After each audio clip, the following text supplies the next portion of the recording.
nuevo orden mundial que se dio después de la Segunda Guerra Mundial, por primera vez en la historia se desplaza a Centro Europa como el eje central del mundo. Acuérdense que de ahí nacían las ideas filosóficas, las corrientes políticas, los descubrimientos científicos, la tecnología en las comunicaciones y en lo militar. A raíz de la Segunda Guerra Mundial se desplaza ese poder, esa influencia mundial hacia la Unión Soviética y hacia los Estados Unidos de América, inaugurando lo que se llama el bipolarismo. Y sobre todo, trajo a la conciencia la necesidad del perfeccionamiento y desarrollo del derecho internacional. Ese desarrollo y perfeccionamiento del derecho internacional iba a ser clave para posibilitar la globalización. ¿Cómo se concatena todo, verdad? En un círculo. Sin ese respaldo internacional no se le puede dar la globalización, ni con ese respaldo tecnológico, ¿verdad? Entonces, viene pues un nuevo orden mundial y los estados también, pues, bajo ese nuevo orden mundial, y el continente americano respondiendo también con el perfeccionamiento del panamericanismo, ¿verdad? ¿Verdad? En la cual se va a perfeccionar también a través de la creación de la Organización de los Estados Americanos. O sea, una organización, un organismo internacional que va a sustituir a una oficina. Imagínense qué cambio. La Oficina de Comercio, ¿verdad? A través de las conferencias internacionales americanas o conferencias interamericanas, perdón.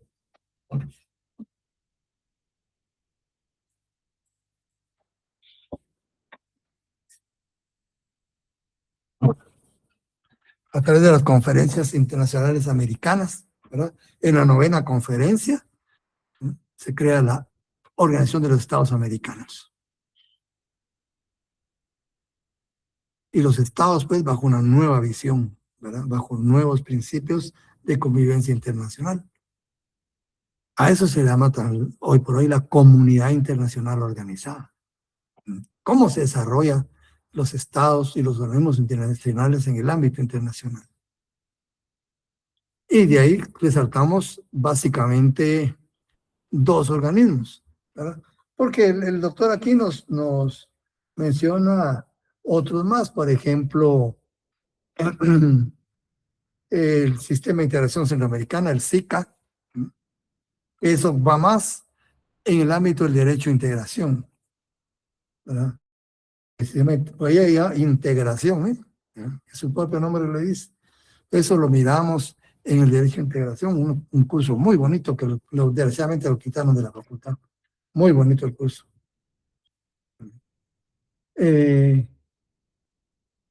También la Unión Europea, el GATT, la Organización Mundial del Comercio,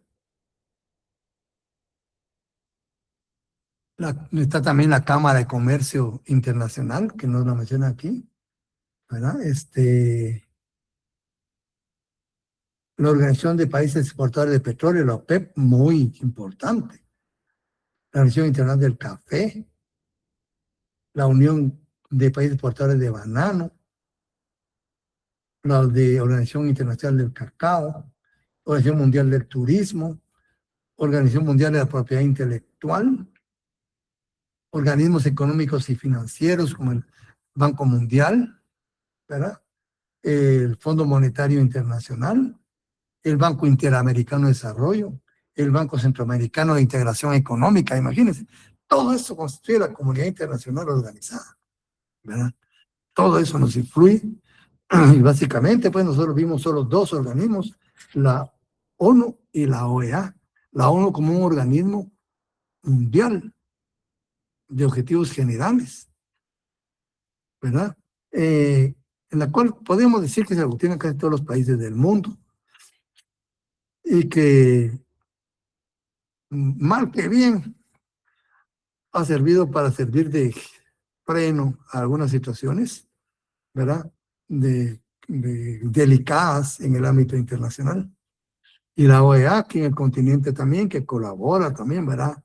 Al mantenimiento de la paz y la estabilidad internacionales. Cada una de ellas tiene sus propios órganos principales, ¿verdad?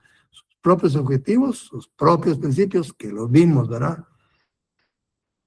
Bueno, y posterior a ello, ¿verdad? Los estados como parte de esa convivencia internacional, como personas jurídicas internacionales, son susceptibles también de cometer actos que afecten al derecho internacional, actos u omisiones que afecten al derecho internacional. Y esa actitud, esa posición puede ser susceptible de que incurra en responsabilidad. Y ya vimos la responsabilidad a través de aquellos ejemplos que pusimos, ¿verdad? Y a mí me gusta porque en principio todos son iguales, embajada y conflicto en la embajada. Punto. Pero si analizamos cada situación en particular, si contextualizamos la situación, vemos que el resultado es totalmente diferente, ¿verdad? Vimos el caso de la Embajada de Estados Unidos en Irán, de la Embajada de Ecuador en Cuba, de la Embajada de Japón en Perú y la Embajada de España en Guatemala. Todos fueron problemas con embajadas, pero ven, los resultados son diferentes. Y eso se dieron en la vida real. Y los resultados fueron diferentes, tal como lo fuimos explicando, ¿verdad? En la clase. Entonces vemos que tiene sus propios elementos la responsabilidad internacional, tiene su clasificación, ¿verdad?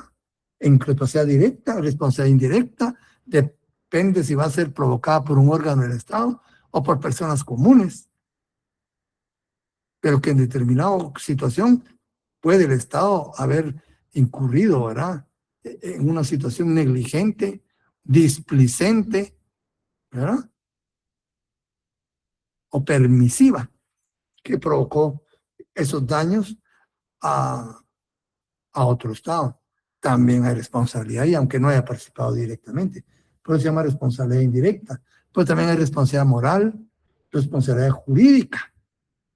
Y ante ellos existe la reparación y la satisfacción. Ah, ya lo vimos ahí, ¿verdad? Y cómo se le puede reclamar. Entonces vemos que la convivencia internacional no es una convivencia estática, monótona y muchas veces sin conflictos. Hay conflictos, miren, ahorita hay tremendos conflictos y no solo bélicos, ¿no? Hay otros tipos de conflictos. China y Estados Unidos llevan casi un conflicto bajo la mesa, ¿no? Bajo la mesa. Y ahorita con la visita del presidente Trump hay una situación muy de riesgo, ¿verdad? Se rompieron protocolos, se evidenció animadversión, no llegaron a ningún acuerdo, como que quisieran medirse, ¿va ustedes? Son las dos potencias más grandes del mundo, ¿verdad? Pero, ¿qué, qué, qué los frena muchas veces? ¿Verdad? La convivencia internacional. Por muy porosos que sean, necesitan, ¿verdad? Y muchas veces, por lo menos, observar ciertos parámetros jurídicos de conducta, por muy poderosos que sean, ¿verdad? Pero ahí pues está presente toda la comunidad internacional, con sus organismos y todo, la responsabilidad, ¿verdad? Pero también puede llegar a algo más amplio todavía, confrontación, confrontación directa entre estados. Entonces, eso amenaza con la desestabilizar la paz, ¿verdad? Y la estabilidad internacionales, que es el tema más peligroso que puede haber. Ante ello, pues, se ha recurrido en la doctrina y en la ley a la creación y existencia de varios medios de solución de conflictos, ¿verdad? Doctrinariamente, los medios de solución de conflictos se dividen en tres: pacíficos o diplomáticos, medios jurídicos y medios coercitivos. Como ven una escala de gravedad, ¿verdad? Entonces, como medios diplomáticos pacíficos, estudia la negociación, los buenos oficios, la mediación, la investigación y la conciliación, ¿verdad? Esos básicamente también están contenidos en las leyes internacionales. Por ejemplo, el artículo 33 de la Carta de las Naciones Unidas, que dice: las partes en una controversia cuya continuación sea susceptible de poner en peligro el mantenimiento de la paz y la seguridad internacionales, valores supremos de la comunidad internacional, mantenimiento de la paz y mantenimiento de la seguridad internacional. Tratarán de buscarles solución, ante todo, mediante la negociación. Eso es lo que tiene: negociación, investigación, mediación, conciliación, arbitraje, arreglo judicial, recurso a organismos, ¿va?, o acuerdos regionales y otros medios pacíficos de su elección. Otros medios, cualquiera que sea, ¿va?, que funcione. Como decimos, la numeración aquí de los medios de conflictos es números apertos, porque aquí no están todos, pueden haber más, ¿verdad? Pueden haber más. Bien, por su parte, la OEA, capítulo 4, solución pacífica y controversias también, artículo 24 dice: las controversias internacionales entre Estados miembros deben ser sometidas a los procedimientos de solución pacífica señalados en esta carta. Ya que hay una diferencia. La Carta de las Naciones Unidas dice podrán,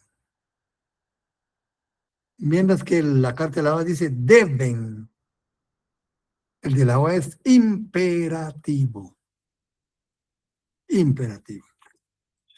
Entonces, en el artículo 25 nos dice: son procedimientos pacíficos, la negociación directa. Mira, aquí dice directa de una vez. Negociación directa. La negociación es directa, pero aquí es más clara, ¿verdad? En la OEA. La negociación directa, los buenos oficios, la mediación, la investigación y conciliación, el procedimiento judicial, el arbitraje y los que especialmente acuerden en cualquier momento las partes. También es apertus, ¿verdad? No agota en el artículo todos los medios de solución de conflictos que existen, ¿verdad? Sino deja abierto a la voluntad de las partes. Entonces, ven, y aquí participan las Naciones Unidas y la OEA, nuevo orden mundial. ¿Se dan cuenta? Pues veníamos viendo, vimos los organismos internacionales, ¿eh? Vimos la responsabilidad, y ahora estamos viendo cómo funciona, ¿verdad?, esa comunidad internacional cuando hay conflictos, ¿verdad? ¿Y qué nos menciona de los conflictos?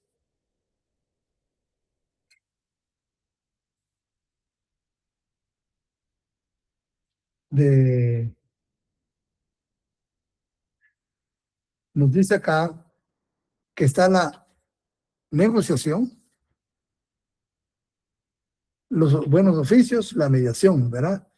La negociación, como dijimos ya, se basa en la aptitud, o sea, en personas aptas que participen en las negociaciones. Una persona mediocre que no sepa el tema puede echar a perder eso y es peligroso para la comunidad internacional. Por lo tanto, es importante la calidad de los grupos que entran en la negociación. Los buenos oficios se basan en la discreción. La mediación se basa en la confianza y la investigación en la objetividad. Eso es lo importante, ¿verdad? También nos llegarán los medios jurídicos, la decisión judicial y el arbitraje a través del laudo. Es un laudo internacional, ¿verdad? Como ustedes saben, la Corte Internacional de Justicia tiene dos funciones fundamentales, función consultiva y función judicial. Aquí estaríamos hablando de la función judicial de la Corte Internacional de Justicia, pero hay otros tribunales, no solo ese. Existen, dice, el Tribunal Permanente de Justicia Internacional, bueno, la Corte Internacional de Justicia, Tribunal de Derecho del Mar, Corte Penal Internacional, Tribunal de Derechos Humanos, como la Corte Interamericana de Derechos Humanos, Tribunal Europeo de Derechos Humanos, Tribunales para Conflictos sobre Derecho Mercantil, Tribunales para Asuntos de Integración, entre otros muchos, ¿verdad? Tribunales de la Unión Europea, o sea, aparte de la Corte de Justicia, hay muchos otros tribunales que también emiten fallos en el ámbito internacional y solucionan los conflictos que les son sometidos, ¿verdad? También tenemos el arbitraje, ¿verdad? El arbitraje se termina a través de un laudo. Es voluntario su sometimiento, pero es obligatorio en su observancia en su procedimiento, ¿verdad? Aquí las partes acuerdan someter al conocimiento de un tercero la solución de un problema existente entre ambos. ¿Cómo se clasifica el arbitraje? Vimos que era ocasional e institucional. El ocasional no existe, sino que en el transcurso del conflicto acuerdan someter la solución del mismo a un tribunal de arbitraje, ¿no? Como quien dice, en el camino se componen las carretas, ¿verdad? Ahí, dice, bueno, sometamos a un tribunal internacional. Este es ocasional, mientras que el institucional ya existe en un documento previo, en un tratado, para decirles algo, ¿verdad? Al momento de existir conflicto, aceptamos someter el diferendo a un tribunal de arbitraje. Entonces, en el arbitraje ocasional, primero existe el conflicto y después el compromiso arbitral. Primero el conflicto, después el compromiso. Mientras en el arbitraje institucional, primero el compromiso arbitral y después el conflicto, ¿verdad? Primero el compromiso y después el conflicto, ¿no? Ese es el arbitraje. El arbitraje. Los medios coercitivos, eso ya nos dicen algo más serio, ¿verdad? Tenemos la retorsión, las represalias, el boicot, o sea, la interrupción, ¿verdad? La cuarentena, el bloqueo, la ruptura de relaciones diplomáticas, el embargo, el ultimátum, ¿verdad? Y la Carta de las Naciones Unidas nos dice mucho sobre esto, ¿verdad? Cuando hay amenazas al,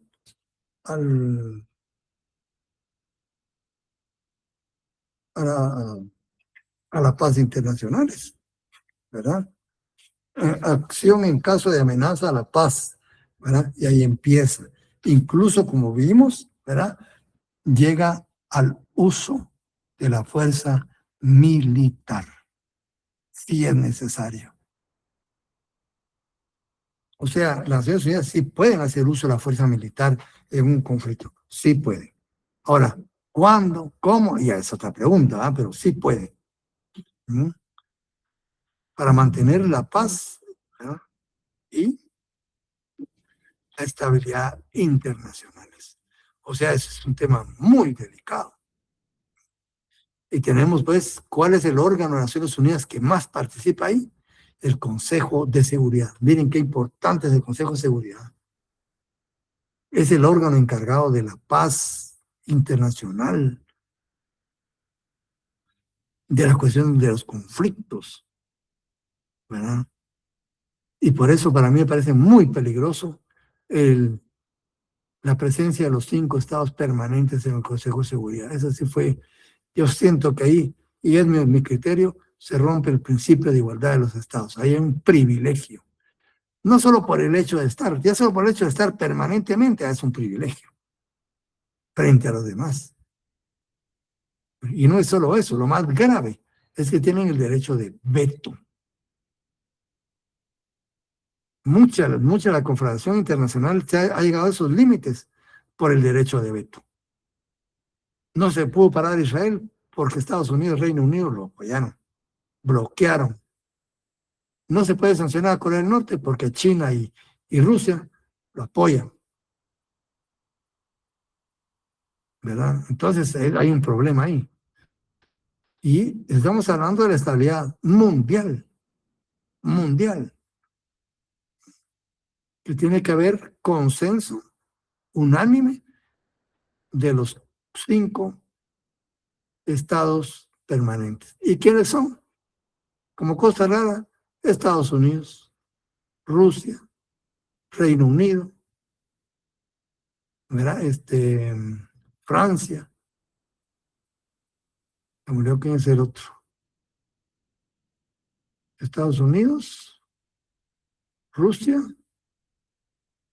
Francia, Reino Unido y China. Son los 5 miembros permanentes, son los que mandan, ¿verdad? Que pueden hacer hasta pruebas nucleares y nadie se te va a decirles nada. Ahorita que en su visita a China vieron qué tensa fue la situación. Hubo rompimiento del protocolo a cada momento. Y viene que quienes acompañan a Donald Trump, ¿verdad? Archi mega millonarios. Todas esas personas tienen más de 10.000 millones, por descargarme cortísimo. 10.000 millones de dólares, incluyendo al propio presidente, que también es un magnate, ¿verdad? Ese 20 miles de millones ya los conocieron tal vez desde que nacieron, los hicieron hace tiempo. Entonces, una fuerza económica grandísima. Mueven casi al mundo ustedes. No le gustó a China. Es protocolo, ¿se dan cuenta? Desde la comitiva, es que el protocolo es delicadísimo en el ámbito internacional. Eso usted lo mira, son 10, 20 ricos, ¿no? No, ¿qué representa? ¿Y qué puede significar para otro país que este personaje llegue acompañado de esta gente? Eso es lo que se ve, ¿verdad? Esto es lo que se ve. Entonces, ahí está la cuestión, ¿verdad? Que en todos ellos interviene, ¿verdad? Pues de las Naciones Unidas. Eso es lo importante. Y ese es el resultado, las consecuencias del nuevo orden internacional que nace después de la Segunda Guerra Mundial. Como ven, nos afecta directamente ese cambio que hubo, ¿verdad? Para bien o para mal. Entonces aquí explicamos cada uno de estos medios coercitivos y como ven, las Naciones Unidas también tiene, ¿verdad? Hasta el uso de la fuerza armada, ¿verdad? A partir del capítulo 7, artículo 39. Ahí sigue amenazando la paz hasta llegar al uso de la fuerza bélica. La retorsión básicamente es la ley del talión, ¿verdad? La represalia es la respuesta ¿verdad? Proporcionada que un país le da a otro a raíz de una afrenta, ¿verdad? De un acto que lo afecte negativamente a él por parte de otro Estado. Es lo que se ha dado mucho, ¿verdad? Actualmente, ¿verdad? Esas son las represalias. El boicot es la interrupción, ¿verdad? De relaciones comerciales. La cuarentena se da en tiempos de preguerra, pero ya situaciones muy, muy complicadas, muy tensas, donde se ejerce vigilancia en un sector determinado, por un tiempo determinado, hay derecho de requisa, ¿verdad? Para evitar determinadas situaciones. Algo parecido, pero no es cuarentena propiamente, está dando en el estrecho de Hormuz, ¿se dan cuenta? Bloquean, paran a esa gente. ¿Mm?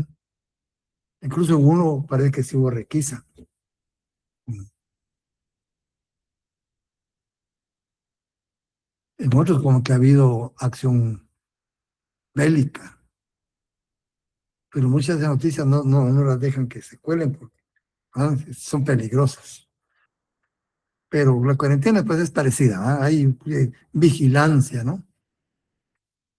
Selectiva, no a todos, ¿verdad? Selectiva, es decir, hay determinados grupos. Ya es un acto de guerra en sí, ¿verdad? El bloqueo se da en tiempos de guerra y es prohibir el paso a las comunicaciones de un lugar hacia otro, terrestre, marítima, ¿verdad? Ruptura de relaciones diplomáticas, también se da cuando hay un conflicto, ¿verdad? Regularmente se da más en el reconocimiento de gobiernos. Muchas veces hay grupos desafectos al Estado que logran hacerse del poder. Pero hay países, estados que no están de acuerdo con ese grupo, ¿ah? O con la forma de llegado a él. Pero no pueden emitir opinión porque sería que intervenir en los asuntos internos del Estado. No pueden decir, mire, no ahí están interviniendo, eso es prohibido. Entonces, ¿qué se hace? Sin decir nada, sin emitir ninguna opinión, se retira el personal diplomático acreditado en ese país y se acabó. Ahí se rompen relaciones diplomáticas, es una forma de decirme, no estoy de acuerdo, ¿verdad? Pero no, yo no dije nada, estoy haciendo uso de mi soberanía, ¿verdad? En cuanto a determinar mi personal diplomático donde yo quiera tenerlo y donde me lo acepten, ¿verdad? Entonces, esa es la ruptura de relaciones diplomáticas. Se basa en la doctrina Estrada. El embargo es el secuestro de bienes, ¿verdad? De un Estado. Esto sí se dio actualmente cuando se empezó la confrontación entre Ucrania y Rusia. Hoy por hoy, países de Europa y los Estados Unidos tienen embargado grandes sumas de dinero de, que pertenecen a Rusia. Es un embargo. Rusia, a su vez, embargó empresas totales, empresas totales de esos países en Rusia. Entonces ahí están, ¿verdad? Están embargando. Ese es el embargo. Pero eso ya es una actitud hostil, ¿verdad? Hacia tu Estado. El ultimátum, ese sí, ustedes lo han visto mucho con el presidente Trump, ¿verdad? Aunque no es por esos medios, pero es un ultimátum. Si no, ¿verdad? Retiran los barcos de tal lugar, en 48 horas llega, ¿verdad? La aviación norteamericana. Es un ultimátum, ¿verdad? Es una intimidación, ¿ves? De un gobierno a otro con una proposición final con respecto a una situación dada, ¿verdad? Requiriéndole aceptar determinada posición o forma o solución, estableciéndole un plazo determinado, en el entendido que si no acepta, ¿verdad? Va a sufrir situaciones fuertes, como embargos, como boicot, ¿verdad? Incluso la guerra. Ese es el ultimátum. Y acción de las Naciones Unidas, ya hemos visto, ¿verdad? Con este nuevo orden, Naciones Unidas, y esta es la nueva característica, esa es la nueva característica del derecho internacional actual, la participación más constante de Naciones Unidas en el devenir internacional. Cuando hay un conflicto, cuando hay un problema, cuando hay una situación especial, se puede regresar a las Naciones Unidas, ¿verdad? En caso de amenaza a la paz, pues puede intervenir a través del Consejo de Seguridad, ¿verdad?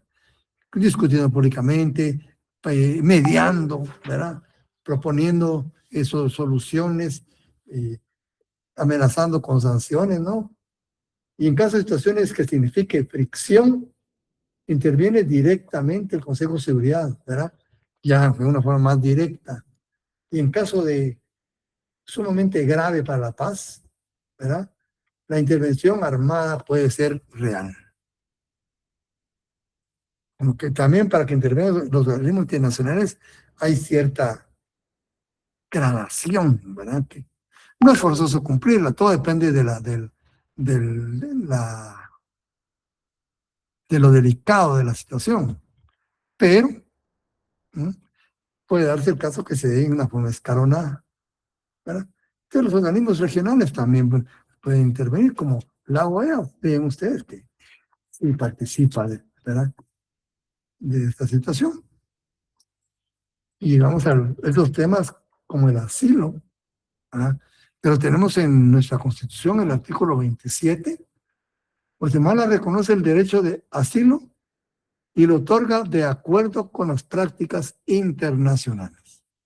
El derecho de asilo, conforme a las prácticas internacionales. Aquí el doctor nos dice, antes pues tenía un carácter sumamente religioso, ¿verdad? Los lugares sagrados eran, ¿verdad? Inviolables. Pero hoy pues ya ha cambiado un poco, pero es una figura eminentemente latinoamericana. Es que en Latinoamérica no tenemos madurez, ¿verdad? Para confrontar el juego de ideas, y una disidencia política con el poder equivale a casi a muerte. ¿No? Entonces la gente ha tenido que huir. ¿No? Entonces para perseguidos políticos existe el asilo en Latinoamérica porque se ha dado en casi toda Latinoamérica esa situación. Europa, Estados Unidos no reconocen, ¿verdad? Reconocen otra figura, pero el asilo propiamente no lo reconoce. Hay instrumentos internacionales, aquí lo menciona, y es pues básicamente una protección, un amparo, ¿verdad? Que se le da a una persona en un lugar inviolable, ¿verdad? Para un lugar que por sí mismo tiene protección, ¿verdad? Es inviolable. Tiene sus condiciones, ya lo vimos, ¿verdad? Delitos políticos, que de una urgencia, ¿verdad?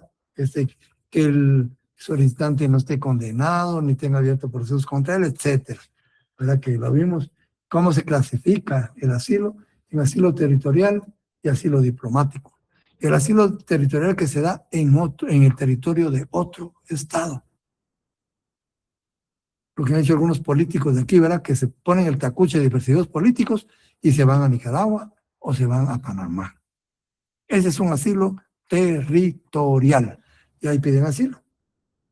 Mientras el asilo diplomático es el que se da en las sedes diplomáticas, en las embajadas. Y en lo tanto, el Estado, ¿va? Asilante tiene sus derechos, como calificar a la persona, calificar el delito, negar el asilo, ¿verdad? O calificar el delito, si eso, ¿no? ¿Verdad? Digno de, entre otros, ¿verdad? Ese es el derecho del Estado asilante, ¿verdad? Calificar, negar el delito, calificar el delito, calificar a la persona. Pero las obligaciones también van a asegurar la vida del asilado, asegurar su traslado, ¿verdad? No desembarcar al Estado, al asilado en el mismo estado en el que está huyendo, entre otras. Y hay un procedimiento especial. Y existe también el tema de los refugiados y de los desplazados, ¿verdad? Aquí ya interviene directamente las Naciones Unidas, ¿verdad? Otra vez los Estados europeos y Canadá y los Estados Unidos no reconocen tampoco esto. Le tienen otro nombre, ¿verdad? Pero nosotros le damos refugiados, ¿verdad? Y Hay incluso un órgano de las Naciones Unidas, que alto comisionado de las Naciones Unidas para refugiados, ACNUR, ¿verdad? Entonces ellos, pues, este es un problema, ¿verdad? De refugiados que se ha incrementado tanto que incluso está provocando el nacimiento de una nueva rama del derecho internacional, el derecho de los refugiados. Y este asunto incide muy directamente en los derechos humanos, ¿verdad? Y encuadra pues perfectamente dentro de la estructura de las Naciones Unidas. Y están los instrumentos legales, ¿verdad? Ahí tenemos la Carta de las Naciones Unidas, principalmente. Está la Organización Internacional de Refugiados, ¿verdad? Su objetivo es la protección y el reasentamiento de las personas que están, ¿verdad?, refugiadas. Bueno, el ACNUR pues viene a sustituir a la OIR, ¿verdad? Lo viene a sustituir y su fundamento está en el artículo 22 de la Carta de la ONU, cuando dice, la Asamblea General puede establecer organismos subsidiarios que estimen necesarios para el desempeño de sus funciones. Ahí tiene fundamento para poder crear otro organismo, ¿verdad?, que es el ACNUR. ¿Qué características tiene? Independencia, autoridad, prestigio, apoliticidad y universalidad. Ahí dice cómo funciona. La convención, además de indicarnos, considera tal a cualquier persona que debido a fundados, ¿a qué se le considera refugiado? A cualquier persona que debido a fundados temores de ser perseguida por motivos de raza, religión, nacionalidad, opiniones políticas, se encuentra fuera del país de su nacionalidad. ¿Ya? ¿Y qué hace? Ahí, ¿verdad? Hay que darle protección.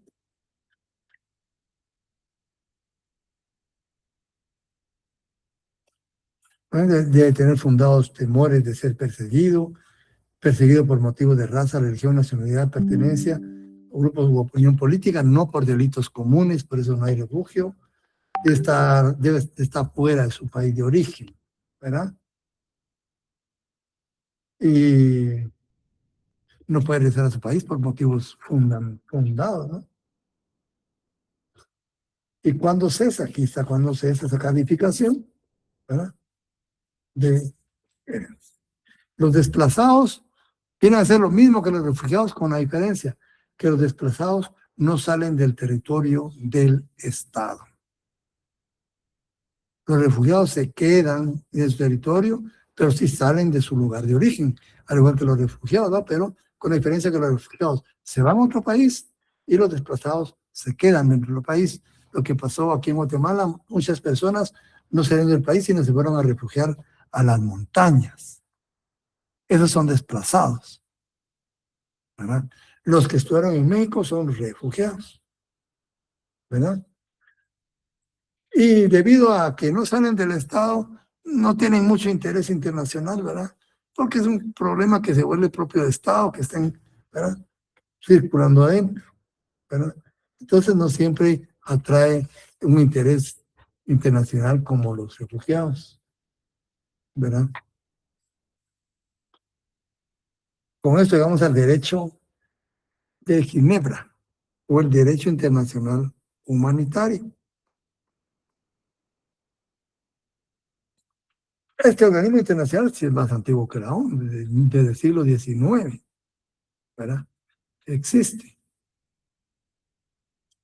Antes de ello, que hubiera siempre se ha hecho y siempre va a haber existido el derecho a hacer la guerra por una deuda particular, fíjense, por una deuda estatal, por una ofensa, por cualquier cuestión que considerare, ¿verdad?, podían desarrollar la guerra. era lo que se llamaba la guerra justa. O sea, no tiene que ser ilegal, ¿verdad? Tiene que ser justificada, pero eso no resolvía nada, ¿verdad? Hoy por hoy, y tras la amarga experiencia que por ahora del Tino no la vivimos, ¿verdad? Nosotros, las dos guerras mundiales, se dejó un recuerdo y un lastre horroroso en la humanidad. No se reconoce el derecho a hacer la guerra, ningún país, pero en la vía práctica es imposible. No hay organismo que pueda evitar, por X o Y razones, ¿verdad? La actitud bélica de países o de un país hacia otro, usando fuerza militar.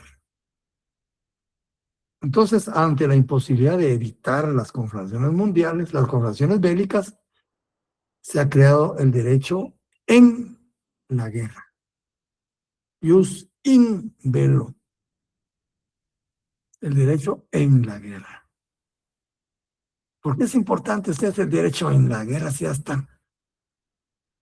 Lo que pasa que pide que el ser humano hicieron un estudio que no sé cómo preparar. Ustedes ven que las grandes fieras, cuando se rinde una, para, ¿verdad? Y ahí termina la pelea. Ya sabe el otro que tiene que obedecer al que le pegó, y el que pegó sabe que tiene un súbdito ahí. Pero no llegan a matarlos, a destrozarlos, sino donde el otro dice, me rindo, ahí está. Hicieron un experimento psicológico, de psicología con humanos, pusieron unos actores, ¿verdad? Sin que supieran las otras personas, que iban a hacer un experimento de hasta dónde soportaba el cuerpo descargas eléctricas. Y convocaron a unas personas X, ¿verdad? Ahí. Y decían, miren, esto es importante para la ciencia, y yo creo que les ofrecieron un premio al final si lograban terminar. ¿Verdad? Y digo, usted, hagamos este ejercicio a ver hasta dónde aguanta el ser humano. Y de que la persona humana es la única que no se detiene ante el sufrimiento y ante la rendición del otro. Y que hubo personas que llegaron hasta que si hubiera sido cierto, hubieran matado a la otra persona. Y no pararon. ¿A qué viene eso? Todo eso se desarrolla en la guerra. Todas esas características tan perversas que tenemos en determinados momentos se potencializan en una guerra. Entonces, a eso va el derecho internacional humanitario, a minimizar los horrores de la guerra. ¿Cómo? ¿Verdad? Limitando el derecho de los estados beligerantes en elegir los métodos y los medios de guerra. Para usted hecho la guerra, pero usted no va a utilizar una bomba atómica y ponerse a primera, pues. No va a dejar caer bombas de racimo en las escuelas, en los hospitales, porque eso obviamente puede ser objetivo de guerra. Imagínense un bando sin hospitales, sin médicos, casi como no tener soldados, son vitales, ¿verdad? Entonces hay límites, y esos límites los establece el derecho internacional humanitario, porque si no eran esos límites, imagínense hasta dónde podría llegar la persona humana, ¿verdad? Entonces, no sé si a estas alturas ya le llegó este documento, apunto sobre derecho internacional humanitario. Ya, qué bueno, ya lo tienen. Pues aquí les apunto otras cuestiones más, ¿verdad? Para que conozcamos, pues. Este lo hice con base al diccionario que les enseñé, elaborado por la doctora y magistrada François Pouchet-Saulnier, ¿verdad? Bueno, ella es una autoridad mundial en derecho humanitario, ¿verdad? Fue publicada en Barcelona, España, ¿verdad? O sea, yo hago unos apuntes ahí, pero con la idea central, ¿verdad? Pero las ideas son de ella, pues, y todo el derrotero es de incluso literalmente copié muchas partes, Pues estos como son para docencia, pues, ¿no? Aquí no hay. Y hoy advierto, pues, que de ella, ¿no? Todo lo que se pone aquí. Así he hecho mis documentos después de la docencia. Dice, en busca de reglamentar cómo se llevan a cabo las hostilidades, fundamentalmente intentando evitar que los conflictos alcancen un punto de no retorno, uno de los medios para alcanzar esto es limitar la elección del método de guerra, para evitar sufrimiento y destrucción inútiles. Evitar sufrimiento de más, ¿verdad? Hay sufrimiento con el hecho de que haya confrontación. Prohíbe determinados comportamientos y organiza el derecho a la asistencia en beneficio de los no combatientes para atenuar el sufrimiento causado por la guerra. No sé si ustedes vieron, sacaron en internet la fotografía de un joven, yo creo que no llegan a los 40 años, que lo reclutaron para la guerra ahorita de Ucrania, Rusia. Y ahorita pues él ya no sé por qué razón ya no está en la guerra. Y le tomaron una foto, ustedes envejeció como 30 años el hombre, si no más. Y estaba en lo mínimo del peso. Lo tenía apoyado a la mano porque se caía. Totalmente deforme totalmente. Acaba una guerra ustedes, pero en todo sentido, psicológica y físicamente, ¿verdad? Por eso quiere fortalecerse el derecho internacional, porque con esto sí se pueden evitar bastantes situaciones, ¿no? Pero ahorita no tiene mucha fuerza. Usted yo veo que los poderosos siguen haciendo lo que les parezca, ¿verdad? La expresión derecho internacional humanitario se prefiere porque resalta el objetivo humanitario del derecho de los conflictos armados. Ya están los conflictos armados, hay que minimizar el sufrimiento. Al principio este término no abarca más que las situaciones de conflictos armados. Puede ser al principio, porque ahora puede utilizarse en otros lugares, ¿verdad? Yo le decía catástrofes naturales, ¿verdad? Catástrofes provocadas por algún accidente enorme, ¿verdad? Él ha ido de una caldera en una industria, ¿verdad? De una industria de gas también, ¿verdad? Etcétera, o cualquier juego pirotécnico se vuelven monstruosos, ¿verdad? Ahí también se puede ver la misión de socorro de estas organizaciones. Otras ramas, bueno, también es importante tener en cuenta la especificidad del derecho humanitario. Fíjense, no es general, ¿verdad? Claramente plantea derechos y deberes diferentes para los actores de un conflicto y actores diferentes. No es lo mismo personas civiles adentro de un conflicto que un soldado, que un prisionero de guerra, que un prisionero común, que un médico, que una mujer en estado de gestación, que una mujer, ancianos, miren, y a todos tienen sus protocolos, ¿verdad? La población civil en general, como objetivo, ¿verdad? Entonces dice, tiene especificidad solo para las cuestiones en conflicto, ¿verdad? Y se basa en procedimientos específicos, ¿verdad? Y está, pues, fundamentado en los convenios de Ginebra de 1949 y sus protocolos adicionales que hace los enseñé, ¿verdad? Son estos, y leímos el artículo 3 común, ¿verdad? Para que los que son curiosos ya lo tendrán sus copias, el 3 común de los protocolos de Ginebra. El derecho internacional humanitario define un derecho de acción. ¿Cuál es esa acción? El socorro efectivo. Si el socorro no es eficaz, no tiene razón de ser el derecho humanitario, ¿verdad? Y esas acciones dependen de la calidad de la ayuda, de su conformidad con los derechos previstos por el derecho humanitario y por la capacidad de estas organizaciones. ¿Qué medios? ¿Verdad? Dos ejes fundamentales. La responsabilidad de los mandos militares, es decir, los ejércitos están organizados jerárquicamente y hay una cadena de mando. Esa cadena de mando involucra todos los grados, ¿verdad? Entonces, la responsabilidad de los mandos militares y la acción de las organizaciones humanitarias son los dos ejes para alcanzar su objetivo. La responsabilidad de los mandos militares y la acción de las organizaciones internacionales. El método, proceder por categorías, ¿verdad? Eso en los 4 convenios y en sus protocolos adicionales. Define normas de trato mínimos aplicables a categorías de personas protegidas en diferentes situaciones. Creo, combatiente, herido, ¿verdad? Prisionero de guerra, prisionero, etcétera.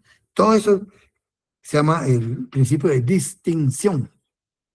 El principio de distinción, ¿verdad? En derecho humanitario, la calificación jurídica de las situaciones y de las personas constituye una apuesta jurídica y política. Es importantísimo.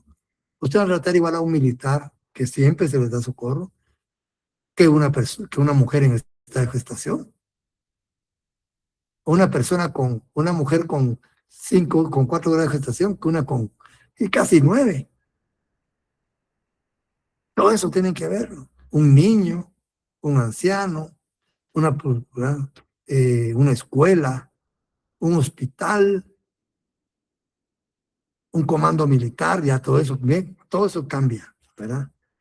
La interpretación y la aplicación de derecho humanitario. Si el derecho a los conflictos armados está concebido para ser aplicado en situaciones precisas, por eso es especificidad, porque se aplica únicamente en situaciones precisas, a personas precisas. ¿Sí? No son las situaciones precisas, sino a personas precisas. Nadie impide que se invoque y se aplique en otras situaciones, cuando dije, pues, catástrofes, ¿verdad? Naturales, catástrofes provenientes de la actividad humana, puede darse también, y ahí está la Cruz Roja, ustedes la han visto, ¿verdad? En situaciones complicadas, ¿verdad?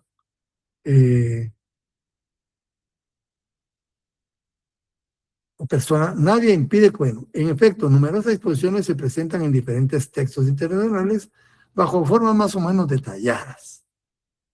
Contenido. Este contenido varía según la naturaleza de los conflictos. Por lo tanto, es preciso distinguir entre el derecho a los conflictos armados internacionales y el derecho a los conflictos armados no internacionales. Diferenciados, ¿verdad? Entonces, porque el contenido según su naturaleza. Previstos en este último, no internacionales, previstos en el artículo 3 común a los 4 convenios de Ginebra, que es un artículo muy importante. Principios humanitarios. Los principios humanitarios han conocido interpretaciones diferentes destinados a mejorar la eficacia de las acciones de ayuda humanitaria. La eficacia en la acción del socorro es vital. La Cruz Roja y la Media Luna Roja, ahí va con minúscula, a veces con mayúscula, ¿eh? Han codificado de forma precisa y unificada los principios humanitarios que inspiran su acción. De entre ellos tenemos humanidad, imparcialidad, neutralidad, independencia, voluntariado, la unidad y la universalidad. La doctora solo desarrolla, no todos, así que yo voy a desarrollar los que desarrolló la doctora, ¿eh? Los que no desarrolló tampoco los desarrollo para respetar el esquema que tiene en su libro, no sé por qué no los expuso, ¿verdad? Así que si faltan, ya abajo hago la nota. Este es el principio de humanidad, el principio de independencia, el principio de imparcialidad, el principio de neutralidad y el principio de responsabilidad humanitaria, ¿verdad? El de humanidad dice, en todas circunstancias, la persona se va dirigido más que todo el principio de humanidad al trato de la persona socorrida, al trato de la persona socorrida. Ahí va dirigido, ¿verdad? Debe ser tratada con humanidad. A grandes rasgos, ustedes lo van a leer, ¿verdad? Dice más, pero El principio de independencia, esa acción humanitaria debe ser independiente de cualquier presión política, financiera, militar. ¿Cuál es su único horizonte? Su único condicionante, su único objetivo, la defensa del ser humano. Ese es su único objetivo. Esto debe, por lo tanto, esas organizaciones deben ofrecer prueba de independencia con respecto a condiciones financieros, económicos, políticos, religiosos, etc. ¿Ah? Toda cuestión que haya Cruz Roja debe ser incondicional. Incondicional. ¿Verdad? También debe ser independiente de presiones militares, políticas, ideológicas, económicas. Imagínense. Etcétera. Principio de imparcialidad. El término imparcialidad en los convenios de Ginebra, ¿verdad? Ese término de imparcialidad califica la acción humanitaria de socorro. ¿Pero qué califica? Este principio esencial de acción humanitaria designa el socorro sin discriminación. Eso es lo importante. La imparcialidad es no discriminación, ¿eh? No discriminación en la acción de socorro. Porque dice, miren qué interesante, recuérdale la igualdad de la persona humana en el sufrimiento. Todos sufrimos igual. Dios no lo queda si nos amputan una pierna en medio del campo de batalla, no importa que sea civil, que sea niño, que sea mujer, hombre, soldado, todos vamos a sufrir lo mismo, ¿verdad? Vamos a hacer un sufrimiento total. Entonces, este principio de imparcialidad recuerda el principio esencial, ¿verdad? De que todos somos iguales en el sufrimiento. Y no debe discriminar qué es de un bando, qué es del otro, no. Qué es ucraniano, qué es ruso, qué es gringo, qué es árabe, qué es iraní. No. El hecho humanitario mira personas que necesiten socorro, nada más, únicamente. Y lo que intenta es que su acción de socorro sea eficaz. Nada más. ¿Verdad? Nadie puede ser privado del socorro que necesita. Nadie, dice nadie. Ni generales, ni soldados, ni tenientes, ni coroneles, ni mariscales, todos por igual. Unas necesiten en la conflagración auxilio, ahí van a estar. ¿Verdad? Es importante, el principio comprende dos elementos. La distribución del socorro y el trato humano a las víctimas debe ser realizado sin ninguna discriminación de raza, religión, opinión política. Y dos, el socorro debe priorizar a los más necesitados, incluyendo en el ámbito médico. Los médicos también deben ver, ¿verdad? Principio de neutralidad. La neutralidad consiste en no tomar partido. Y se diferencian, ¿verdad? La neutralidad consiste en no tomar partido en un conflicto de manera directa o aliándose con otro u otros de los beligerantes. Eso no. Es un concepto vinculado a la política internacional. Ese es de política internacional clara. Ha sido elaborado por ciertos estados para permitirles permanecer ajenos a las alianzas militares y a los conflictos. La extensión de este principio a las organizaciones de socorro presupone un ajuste del concepto y una diferente interpretación de él. O sea, la neutralidad la pueden tener tanto los estados como los organismos, como la Cruz Roja, ¿verdad? Pero también los estados. Entonces existe neutralidad de los estados y neutralidad humanitaria, que está explicada aquí. Dice, en la actualidad no se presenta ya como principio intangible la acción humanitaria, sino más bien como un principio operacional. Esto significa que solo será respetado en relación a su eficacia en la acción de socorro.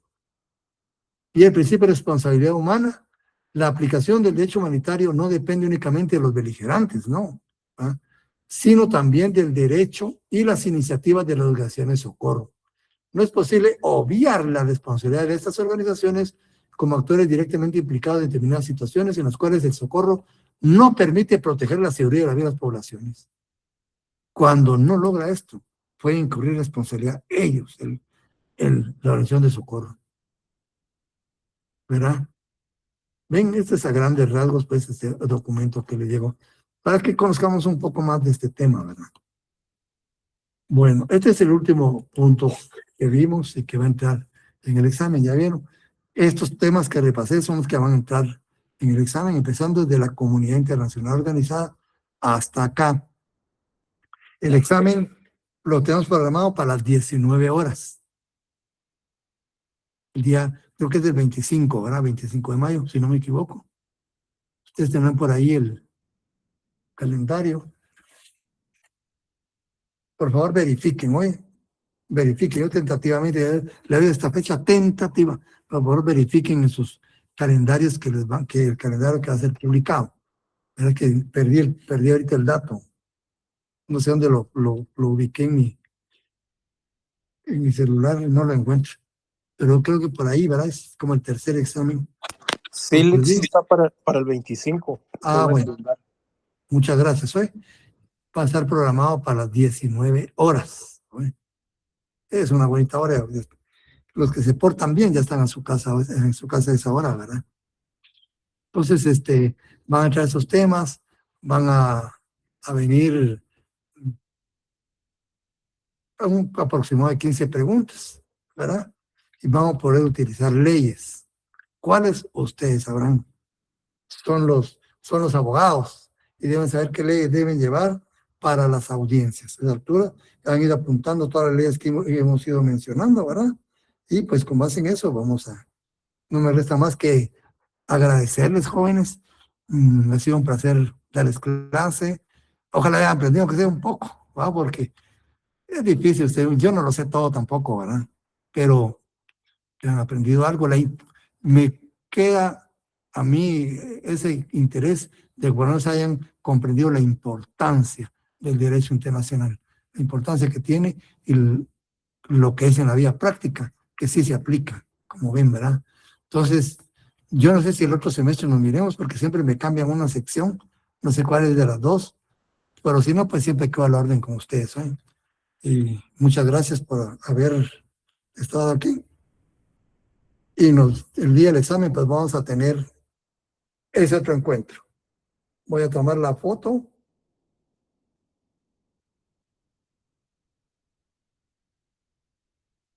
Y me retiro. Con su permiso, jóvenes, ha sido un placer. Feliz noche, Lick. Feliz noche, licenciado. Gracias por todo. Cuidan. Gracias por todo, licenciado. Feliz noche. Buenas noches. Cuidan, jóvenes. Se cuidan.